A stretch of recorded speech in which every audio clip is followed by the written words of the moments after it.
Being able to manage talent, being able to nurture growth becomes a competitive advantage over time. It's faster if you just release early and often as opposed to waiting for everything to be perfect. Only about 15% will actually purchase within the first 90 days. If you send that out every 90 days that they're cold lead, then you're going to have the possibility of reactivating them. Most people think you have to spend more in order to make more. But in this video, I'm going to show you 5 ways that you can use the assets inside your business to make more money. Hi, my name is Morgan Whalen. I'm a fractional CFO, and I work with small business owners every single day on helping them manage their finances and help them make more profitable businesses. So let's go ahead and get started with number 1. And so the first underutilized asset inside your business is actually your meetings. And let me tell you why. When you start a meeting, usually you're giving out pretty good gems to your team, to clients, or potential leads that will convert into clients. And so what you're not doing is actually recording those sessions to use it as your top of funnel content. Now more than ever, social media is important, your online presence is important. And in order to be, everywhere all at once, you want to start recording the things that you're doing and then put them into software systems like Opus Clips, where it'll take a camera recording or a video recording, chop it up into the pieces that things that'll do well in social media, and then it'll post it for you. And so because software has come such a long way to make it easier for anyone to be able to post content, there's really no reason for you to start documenting some of the meetings or calls that you're on. And if you're thinking, I don't feel really comfortable in a meeting with my team to do that, what you can do is just record the audio, stick it into ChatGPT or whatever LLM that you're using, transcribe it, and then from there, you could take it and just ask AI model to pull out the gems. Then you can put it into static posts on your social media. Again, super simple, but you can use it across all social media platforms between either videos if you want to record it, static images if you want to do it that way. You could take your conversations, let's say you have a weekly team meeting, turn it into a blog. You could post it on LinkedIn or send it out as an email. Like there's so many ways to reutilize the content from the gems and the experiences that you have that you're sharing with your team or with clients or with prospects. So make sure you document it and it'll help you, again, build more content so people feel like they're hearing more often from you and you're staying more top of mind. So the second thing I wanted to talk about, which is an underutilized asset, focusing on the pain points of your customers. Your customers are the most important people to you. And a lot of times whether they come back or not is based off the experience they have or the expectations they have around your product or your service. And so let's just take a restaurant, for example. If the waiter is rude or doesn't show up enough or the food comes out cold or it's the wrong food or you're billed incorrectly, there's a way less likely chance that you're going to come back to that restaurant. But if the server's nice, if everyone greets you, food comes out perfect, exactly what you ordered, and they check in just enough time but give you enough breathing room to have a conversation, the atmosphere is good, the music's good, you're going to have a more likely chance of coming back because you've hit all those different experiences and you can have a negative experience. In your business or with your product, try to look for specifically like in your industry, what are the common complaints that people have? And you can do this if you don't have a lot of reviews yourself by going and look online at competitors' reviews. So this is exactly what James Clear did in Atomic Habits. He went online and he looked up all the habit books and behavioral books and looked at all the 3-star reviews because the 4s and the 5s, those are rating fans. The 1s and the 2s, those are people who are just going to throw negative comments. You looked at the 3s because the 3-star reviews are people who want to give it a better rating, but found probably legitimate criticisms of the book that didn't push that 3 up to a 4 or a 5. He actually printed out all the 3-star reviews that he wanted to hit on and make sure he covered in his book so then no one could leave those comments when they were rating and reviewing. And that became, obviously a New York Times best-selling book. The point is this: look at what your competition's doing, not to copy them and say, oh, they're doing this well, they're doing that well. Let me see how I can copy them. Because then you become just like them.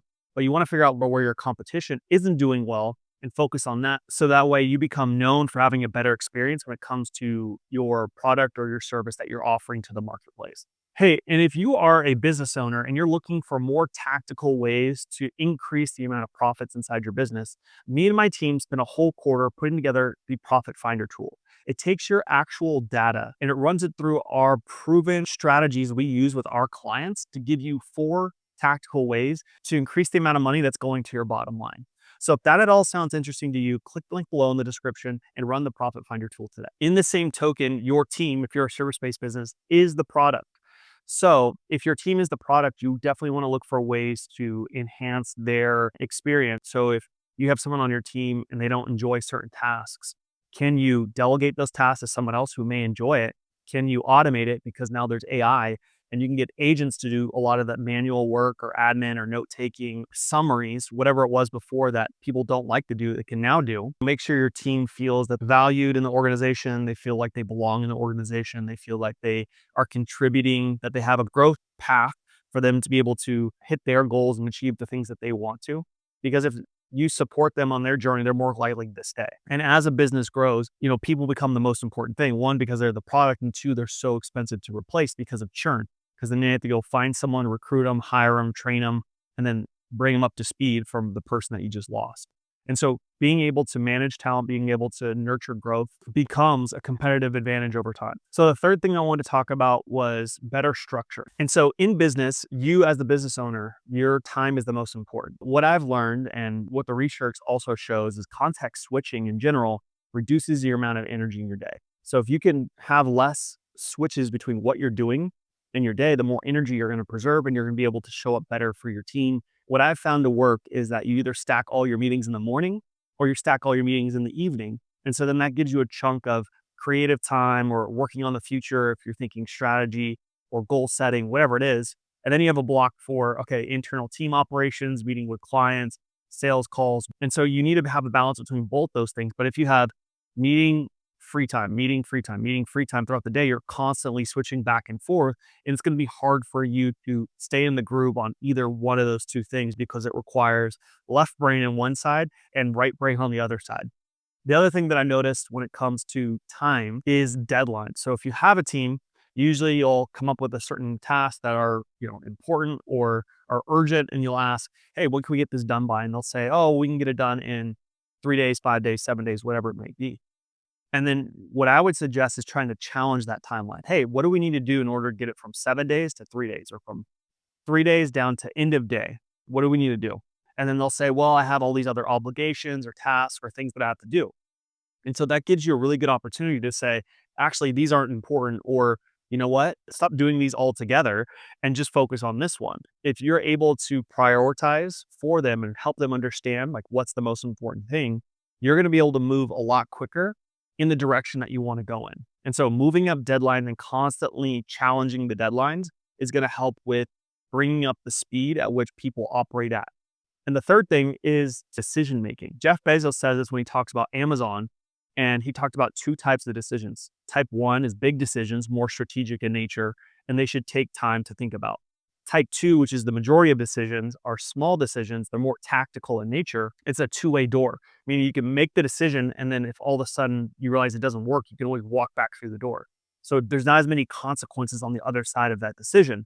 And the thing that happens in most businesses, especially teams that get larger and larger, is that they don't know if they can make the decision. And so they get stuck. And so you waste 1 hour, 2 hours, 3 hours of progress, or maybe even a day, because they have to wait for another meeting to ask someone who's higher up or a team member to help them with understanding, can I do this? Can I not do this? And so understanding if it's a type 2 decision, like Jeff Bezos says, we want to push down that decision making and we want to optimize for speed. Recently I watched an interview with OpenAI's Kevin Well, who's the head of product and development for OpenAI. And he said this. He said, we believe in iterative development. We release early, we release often, and it's better to make lots of small mistakes. So he follows the same thing that Jeff Bezos says. It's better to make fast decisions, mistakes, but then being able to course correct and figure out, okay, got it. It's faster if you just release early and often, as opposed to waiting for everything to be perfect, then releasing it and figuring out, oh wait, it wasn't all the way perfect. Now that we got feedback, now we got to make all these changes. So you're farther behind the longer you wait. And so the fourth thing that I wanted to talk on was you're underutilizing an asset, which is your cold leads. And so there's a famous entrepreneur who's popular in the marketing space. His name is Dean Jackson. And he says pretty much that when people are interested in buying from you or from your competition, only about 15% will actually purchase within the first 90 days. And of the 15, half of those will purchase within the first 7 days. So about 7.5%. But he says 56% of people who show interest will purchase within 18 months.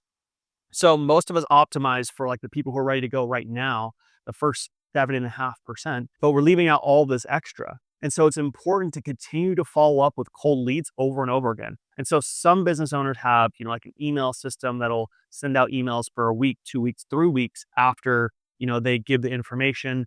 and they're still in that process of maybe deciding or wanting to buy. But what Dean Jackson recommends is a 9-word email that he came up with, which is, are you still looking to, and then insert whatever their dream outcome was. So if it's a gym, are you still looking to lose weight? If it's you're doing construction, are you still looking to remodel your kitchen, right? And that's all it is. That's the whole email. There's no signature line. There's no, hey, whatever your name is, nothing. It's just those up to 9 words in the body of the email. Now you can copy and paste that into the subject, or you can just put their name in the subject, either one. But if you send that out every 90 days that they're cold lead, then you're going to have the possibility of reactivating them. So there's a gold mine of leads that you already paid for. You have their contact information, and just sending that simple email could turn them into a customer. And that's not paying any more dollars in advertising costs or whatever your acquisition channel is to get them. So a few stipulations with cold emails: don't look at the open rates because those are inaccurate. So don't worry about that. 2, don't send it to your whole list all at once, or else you'll burn your domain reputation. So just do it to small segments over a course of a time, and then maybe set up something where, every 90 days, you're just always sending that email. And you'll be surprised at how many may reactivate or respond to that email. The last one is around fixed costs in your business. So the 5th underutilized assets in your business is your fixed costs. And fixed costs just means things that you pay for, regardless if you make a sale or not, you have to pay for it. So think rent, think salaries, think insurance. Like, those come out every single month, whether you like it or not. Variable costs change with the amount of sales or the amount of demand that you have in your business. So those are variable costs versus fixed costs. So you want to make sure, and you want to limit down your fixed cost and utilize your fixed cost entirely. So if you rent a location for your business, right, you have an actual physical location, you're paying for it 24 hours, 7 days a week.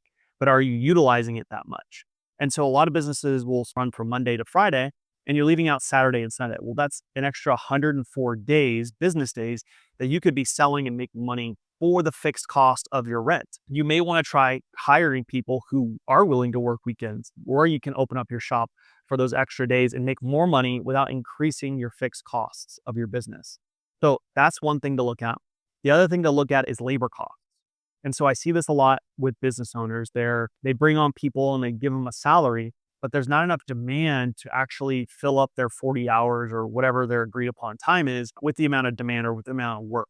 And so they're really paying someone full time, but they're not actually getting full-time work out of them. So Starbucks has this kind of like surge demand with their labor, where when someone signs up for a week of work, let's say they want to work 20 hours a week for a Starbucks location, they have to have the availability to work 30 hours if Starbucks needs it. That's the beauty of, okay, Starbucks may know these are the demand times where people are going to come in and get their coffee, most likely, but they want to have that extra capacity there from the labor side to see, if there is a surge in demand outside of normal hours, they can keep people there longer so the lines don't go out the door. That's something you can try to incorporate in your business. Instead of doing these salaries that you're paying them for 40 hours of work and they may not be actually needed for the 40 hours, just keep them on a W-2 hourly, or maybe a 1099 independent contractor status until your business has grown enough to where it warrants that salary. With someone over time, you actually probably want to give them 60 hours worth of work, because when they first start, they're going to be inefficient. Then the more efficient they get, then that 60 hours turns into 50, then the 50 turns into 40. That's it for this one. I wanted to share with you 5 ways you're underutilizing the assets inside your business and steps you could take today in order to utilize them more and be able to get more down to your bottom line. So let me know down in the comments down below which one you're going to implement in your business or which one stood out to you. But that's it for this. Don't forget to like, comment, subscribe, and I'll catch you on the next one.